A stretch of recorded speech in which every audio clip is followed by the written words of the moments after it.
Good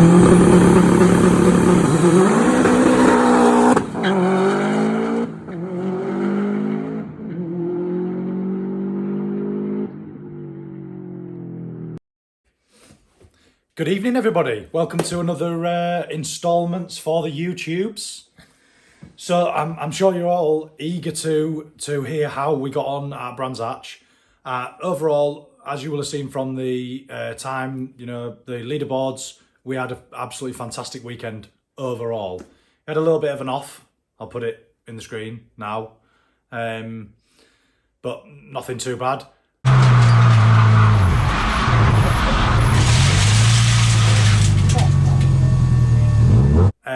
Main overall overall issue we had all weekend was a misfire, and I was putting it down to too high intake temps.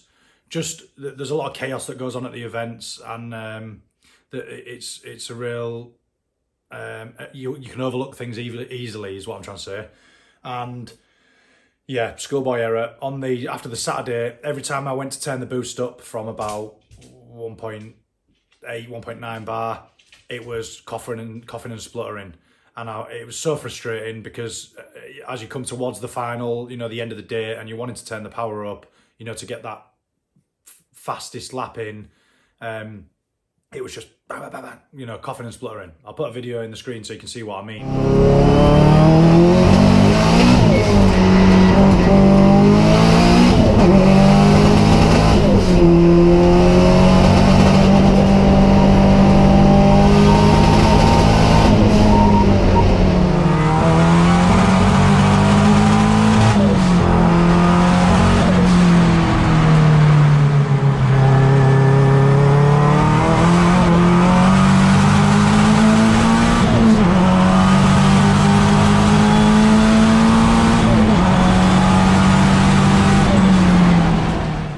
What we're going to do is we're going to have a look over the logs, and then I've already looked over the logs, obviously, and I've determined what the issue was. But yeah, I've got back from work today, took the spark plugs out, and they're basically miles too big. So I'm kind of pleased in a way because it's a nice easy fix, but kind of annoying at the same time as well, because although we got the lap record mega. We did the lap record was a 50.9, and we did a 50.5 on the Saturday, and then 50.6 pretty consistent on the Sunday. This is the log from the lap record. So this is the log, you can see the time at the bottom, but this is the log from the 50.5 lap.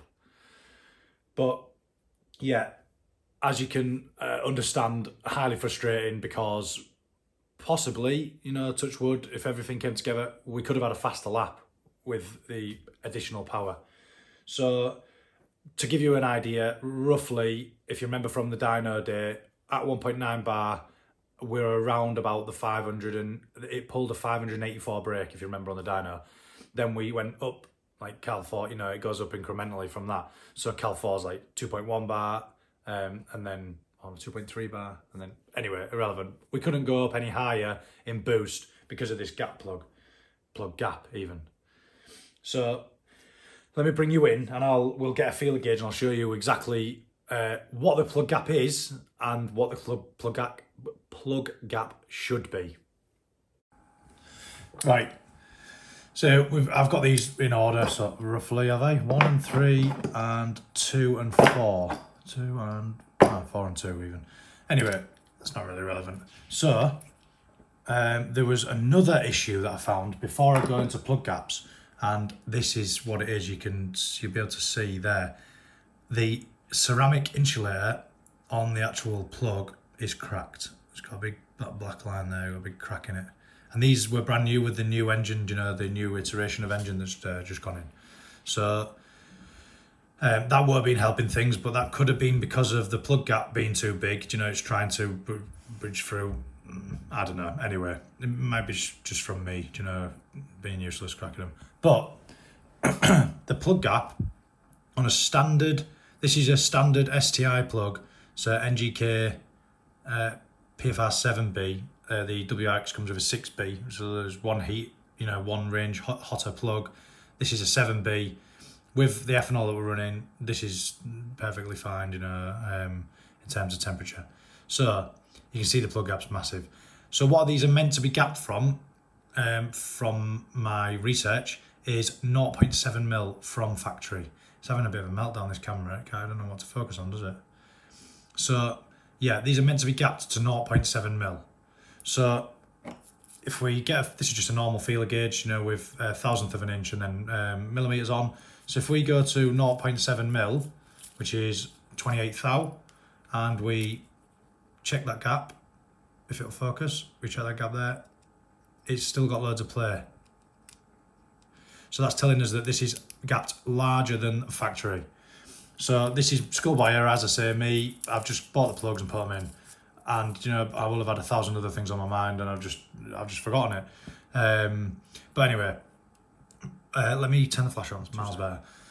So this is 30 thousandth of an inch, which is 0.75 millimeters, which is still, clearing. So we're going to go to the largest feeler gauge that I've got on this set, which is 0.8 millimeters. Yeah, we can see. Yeah, 32 thou, and we're just going in. If you can see, we're just going in. So maybe I'd say the plug gap on this plug was around 31 thou, which is just under 0.8 mil. This perhaps at a sort of stock power range, maybe a little bit higher, this plug gap would be adequate, it would be fine. But at my power level, the plug gap wants to be around 20 thou, 20 to 25 thou, which is in the region of, let me get you a feeler gauge. So it's in the region of 0.5 millimeters to 0.55 millimeters. Do you know this sort of area here? Yeah. So as you can see, if we go with a 0.5 millimeters, if we put that in, you can see nice and clear there. I think if we put this feeler gauge in, look at the gap is huge, and it's the same across all of the plugs. So as I say, I'm quite pleased that this is the case, because it's a nice easy fix. I can just put a new set of plugs in and gap them. Let me show you that one. That was quite a bad one. You see, tell you what, I'll do a zoom. Wow, look at that. That is detailed now. So yeah, this is 20 thou. Wow, I'm all over the place. 20 thou. You can see that. Look at that. Over double. So anyway, we've grasped the fact that the plug gap's too big. So easy fix. The other thing to note is we can look at the burn there. It's nice and like browny. It's looking like good condition. We've got the tuning is where it needs to be. So, and that's the final one. But yeah. So, new set of plugs, gap them, put them in, and then we can turn the boost up. Sound. So, enough on the plugs. The other thing I wanted to touch on, I've just bought these are the two GoPros. So, I'll demonstrate in a minute, but I've got this in the back of the car. I've got this in the front of the car. It's not in the front, it's like behind the driver. And then I've got another GoPro off the back. So on the way down to Brands Hatch the other day, someone had this on Facebook Marketplace. This is a GoPro Smart Remote. It's not the newest one, it's the one before the newest one. And basically all I do is put that on my wrist, and then I press that power button and it turns the GoPros on, so you're saving your battery. It turns the GoPros on, and then when you're ready to go out, you just press beep, and it starts recording simultaneously, both GoPros. So your timing is roughly the same, give or take, like a couple of milliseconds. And then your battery as well. So you're saving storage and you're saving battery. So highly recommend. This was brand new in the box. The guy had bought it by mistake. It was £52 on Amazon, and I got it for 35 quid from some guy in down right near Brands Hatch. So yeah, highly recommend. Good bit of kit. That's just a little side thing I want to go on to. So I'll demonstrate that. I'll demonstrate working now anyway. So yeah, imagine we're in the pit lane. You're ready to go out. Both your cameras are miles away in the cage, somewhere in the car. You got to reach through, press the button. You're pressing the side button, turning the Wi-Fi off, the front button. It's just a mess. So Wi-Fi is left on both of them in standby mode now when it's off. All we do, we've got this on your wrist or strapped to your roll cage. You just press the power button. Both cameras come on. At some point, there we go. I thought it was going to fail me then. And then it'll come up on here, it'll just say 2 cameras connected, 2 cameras ready. Funnily enough, the GoPro Hero 4, this one, the black, this one actually connects much faster than this one, which is odd. But there we go. 1 cam ready, which is this one.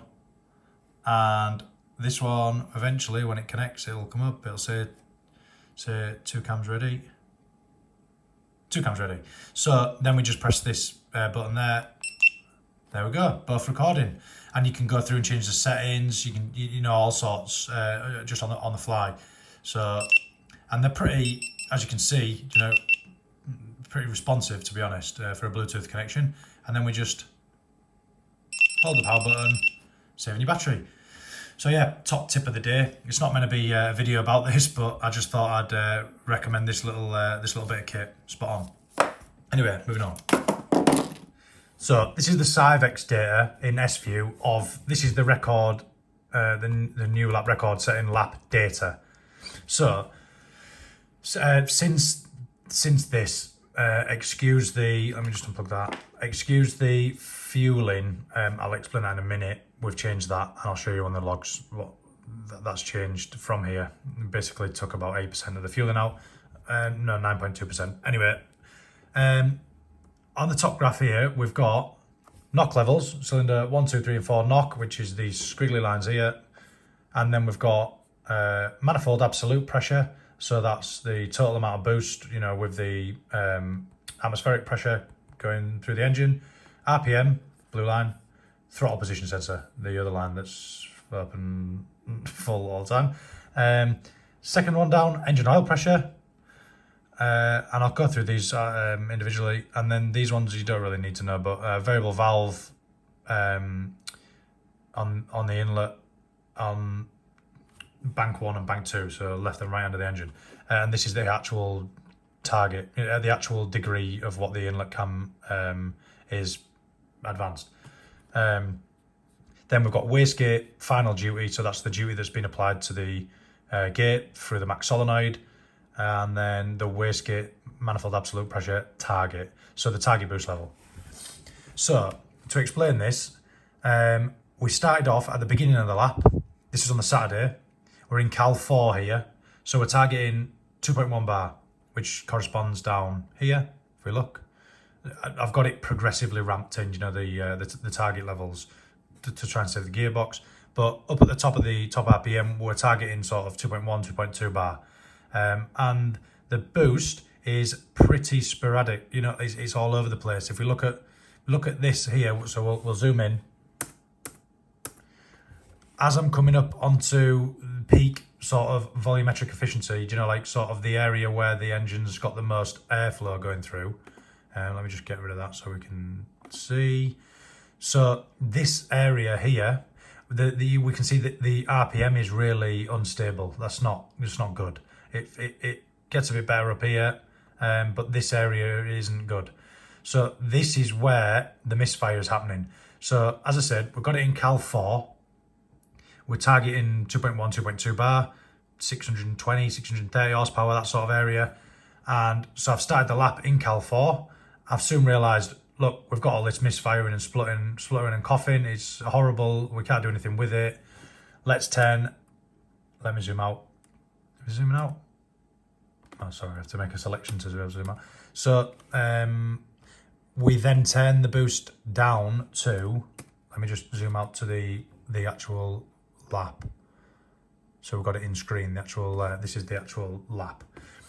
So this is fourth 4th, 5th and 6th gear on the home straight, and then 4th, 5th and 6th gear on the home straight again. So Cal 4, coughing and spluttering, bang, bang, bang, bang, horrible, awful. Coming down Paddock Hill, just before we get into Paddock Hill, Cal switch, bang, turn it on to Cal 3. We're on Cal 3 again now, yeah? So then we're not, we're coming back up the hill to turn on the hairpin. I'll put a video in the screen, so you can correspond to see where I am on the track of the lap.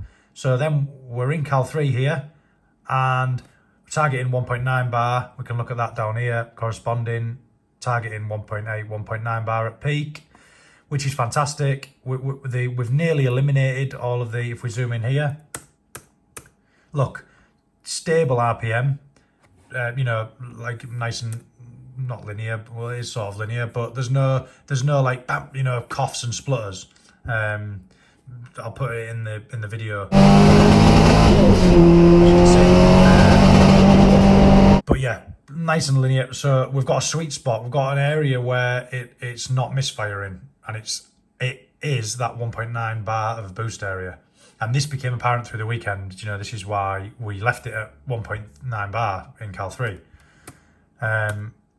So then we get to the, let me zoom in. We get to back onto the main straight. So we're coming back into 4th gear, coming around clearways here. And then if you remember, I've got so this is 4th gear, 5th gear, 6th gear. So if you remember, I've got the button on the steering wheel. I'll put a picture of it here. The red button, which then adds the target up to peak, to the top boost setting. And at the time, because I was overshooting target as a temporary measure, I put a 0.3 millibar offset on the peak target level. Just, another story. But so we're targeting that sort of top area of boost again, 2.2, 2.3-ish. But we're getting the misfire again. Look, in 6th gear there, we're getting a misfire. In 4th gear here, we're getting a horrible sort of misfire there. So then on the Sunday, we accepted we've got an issue, and we left it in Cal 3, and that's what we were for the rest of the weekend. So the other thing that I want to touch on is the Killer Bee sump setup that I've got. If you're keeping up with the channel, you'll be aware of what system I run. But if not, I'll put a picture in the screen now so you can see what I'm running. But I'm basically running the Killer Bee Super G oil control setup. And if we look at, this is the oil pressure feedback here. I can't remember what hertz it's recording at, possibly 20 hertz. So 20 times a second, it's taking readings from the oil pressure sensor. If we look at this engine killing corner here, this is clearways. This is where we've always got an issue. So we've got here and here, clearways. Peak G's sort of 1.4, 1.5 G's sustained, and we've got perfectly stable oil pressure. Obviously it's going to dip, it's going to alter a little bit where it's hit the limiter or where it's changing gear. But we've got no dips like what we used to have. We used to have horrendous dips in the AccuSump deployment. So we had no AccuSump deployment. As you can see, stable oil pressure, fantastic. So that is a massive win-win for the Killer Bee setup. We don't actually need an AccuSump anymore. We've got one of the worst corners for surge on the circuit. We're going reasonably fast, and we're getting no surge, which over the moon, fantastic. So the other thing I wanted to touch on was this is fueling here. So on my tables of what I'm telling the ECU to inject at any given point, I've got a closed loop lambda. If I just add CLL enable, so you can see when it's enabled and not. When these blocks here are when the closed loop lambda is enabled, and these are when it's disabled. You can see they're disabled. What we mean by closed loop lambda is the engine is sniffing the amount of oxygen that's coming out of the exhaust, and then it's making corrections to the fuel tables to suit what it's reading in the exhaust. Too rich, it's pulling fuel in. Too lean, it's adding fuel in. So you want to be there's loads of multipliers in the ECU, but the main multiplier for this correction is called this one here, fuel MLT CLL1, which is fuel multiplier for the closed loop lambda on bank 1. We've only got one lambda in the ECU. So whenever I'm on throttle, I've got closed loop lambda enabled. Some tuners don't do this, some do. Do you know? I don't know what I've done there. We'll turn that off. But some tuners don't have closed loop lambda enabled on wide open throttle because they don't want any adjustments being made. I do have it enabled, but I don't have like as large a margin. Above 80% throttle, I have like a little bit less of a margin of correction percentage, you know, that the ECU, I'm allowing the ECU to make. I think it's 12%, I've got it set to 10 to 12%. So it can only adjust fueling 10 to 12% at anything above 80% throttle. So I'm going off on a little bit of a tangent here, but what it is here is we've got a closed loop lambda target. So this is the target that I'm telling it that I want it to be. So I want it to be 0.79 lambda at, if we click that, 6,200 RPM and 1.9 bar of boost. I'm wanting 0.790 lambda. And then the ECU's reading this on the lambda, LAM1 there, and it's saying, look, you're targeting 0.790.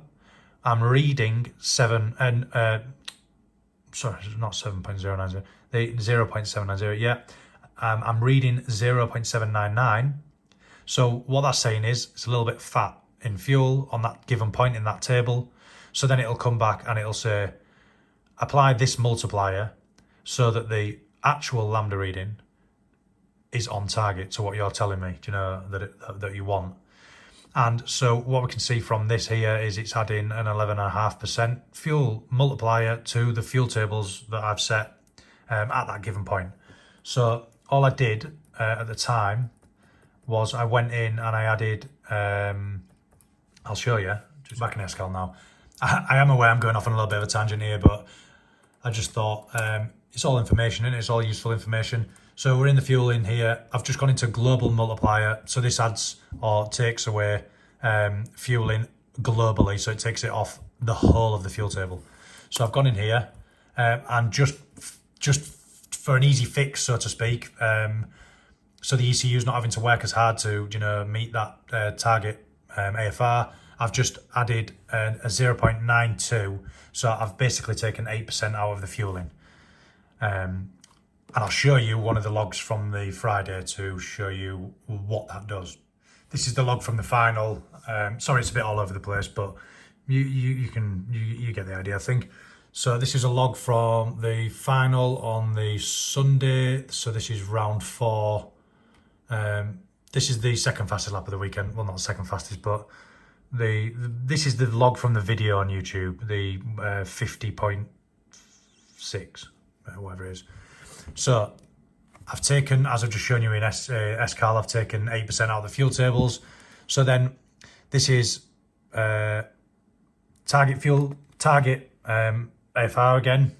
This is coming on to clearways, 4th, 5th and 6th gear again. As you can see, boosts 1.7 bar, 1.8 bar, 1.9 bar. What we had to play with all weekend. And then, so I'm targeting this point here, I'm targeting 0.780 lambda, and I'm seeing 0.792. So that's the actual lambda that's reading. So we're pretty much bang on the money. And the fuel multiplier on the closed loop that's being added is a 0.983. So we're talking like 2%. So I'm within 2%-ish. And then as you go through there, look, you'll just see the multiplier floating around the 1, which is where you want to be. Now 0.9, 1, 1.1. That's pretty good. Do you know, like, for my first go at this as well, so to speak. But yeah, lambda's pretty good. So that's enough on that. I think we've covered, let me go back into that. I think we've covered everything that we need to in regards to that. The other thing I just wanted to touch on was temperatures. So we've got, at the peak point here, we're seeing 40 degrees intake temps, a little bit higher than what I'd like. 99 degrees oil temp, it's fine, perfect where I want it to be, and coolant temp's 86 degrees. Considering front mount turbo setup and everyone told me I had to put the radiator in the boot, that's fantastic. I'm over the moon. Stock radiator. So yeah, enough on S-View. So now we're going to go to Race Technologies data. So this has got a little bit more data in terms of GPS sort of data. So this is a graph of Brands Hatch, satellite view loaded from Google, and the color coordination is G-force. So as you can see, these areas that are red and orange are the higher levels of G-force. So peak sort of area is around this sort of area, which as you would expect is clearways. The GPS signal's a little bit out here, as you can see from Google on the maps, but it gives you a good enough idea. So what we're looking at is, this is the fastest lap of the weekend. This is the final part 2, because I came in once. So this is the final from the Saturday. So the fastest lap of the weekend. So we've got clearways and clearways. I log independently, as you'll know, data in the dash and data in ECU, because it's always good to have 2 sets of data. So we've got the gear, we've got the RPM, we've got the lateral acceleration in Gs, and then we've got the boost pressure. So as you can see, it corresponds, to what I was doing. So the peak sort of area where Gs are, as you can see, you've seen from the from S-View, the previous set of data, that the oil pressure was perfectly stable throughout. So this sort of area here, we're seeing 1.4, 1.5 Gs, I think peak sort of there. What do we do? 1.404. So it's around. We know clearways on the tyres that I was on, we're seeing 1.4 Gs. What we're doing there around the hairpin, 1.38 Gs. So yeah, peak sort of levels 1.4 Gs, which is about there really on a treaded tyre still. But that was just so you had some information of the G forces versus so you can see that the oil control system is working as it should. So I think I've harped on long enough, but you get the general gist. Great weekend. Shame about this spark plug issue, but it's one of them things. The other thing that I wanted to just touch on as well is tyres. So the control tyre for the series is the Pirelli Trofeo R. It's probably going to change next year, so then the lap times will probably come down considerably next year. But I'm still on the Pirelli Trofeo R that Bren put on the car at the beginning of last season. So if you remember, Cadwell last year, beginning of the season, I ran a used set of 295 3018 Pirelli Trofeo R's from Luke at Tegua off his old M4 race car. And we did Cadwell in them, and then Bren went, look, you need some new tyres. These, they were low on tread, do you know what I mean? Old tyres. Many heat cycles. So Bren bought me a new set of Pirellis. So shout out to Bren, spot on. And we had them on the whole of last season, every event, and then we've done all 4 events this season so far. And what I've noticed is they're starting to, because of the amount of heat cycles that's gone through the tyres, they're starting to become a bit slippery. So the car's normally really stable. And I was noticing, I'll put a snippet up here, but this doesn't normally happen. I was like round the hairpin drifting, enter the drift championship next season. But it was just a bit loose, not what the car usually is. It's usually well balanced and nice and stable. So for Alton, I'm going to put a new set of tyres on it because I've had my money's worth, so to speak, from those tyres. The other thing I checked today was the brake pads, because I thought I'd noticed what I'm starting to get is I'm starting to lose a little bit of pedal feel, and that goes hand in hand with worn brake pads. So I checked them, they're about half worn on the front, they look like new on the back. I run a Padgett RST3 on the RST3 on the front, RST4 on the rear, and the bias seems to be pretty decent on the stock valving. I don't have a bias valve, but yeah, they're about half worn. So I'll put a picture up in the screen, but Nigel Pinder with the Pinder Wagon, the Mark II Golf, he covered this in depth on his website, and he actually got some laser cut shims for various padwear stages. So when they're half worn, he'll put a shim in of a certain size, and it improves his pedal feel.